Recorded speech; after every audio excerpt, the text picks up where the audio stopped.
سلام بچه‌ها، امیدوارم که حالتون خوب باشه. من اگه ویدیو آخر چنلمو دیده باشید و از اون قدیمی چنلم باشید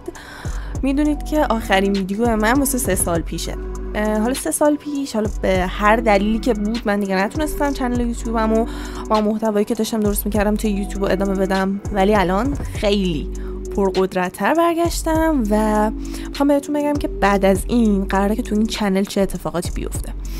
یکی این که کلی گیم پلی از بازی مختلف، مخصوصا بازی ترسناک قراره براتون بذارم. دو این که خب بازی مین من همیشه وارزون بوده و سعی میکنم که حالا توی فاز بعدی حتما توی تویچ استریم بذارم و حالا بیشتر وارزون رو بازی کنم و هرچی حالا کل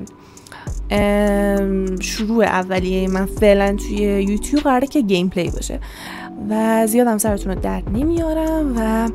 حالا اون از بین 95 یا 98 تا سابسکرایبری که دارم، اگه دوست داشتید زیر این ویدیو کامنت بذارید بگید که دوست دارید بیشتر چه بازی رو بازی کنم و هر بازی که فکر میکردید که فانه و حتی مثلا بازی بعدی که میخوام برم سراغش با بچه‌ها میخوام پیکو بازی کنم و ویدیوشو بذارم، فکر میکنم که خیلی خوشتون بیاد. و همین، مرسی که من حمایت میکنید و همین، میبینمتون تو ویدیو بعدی.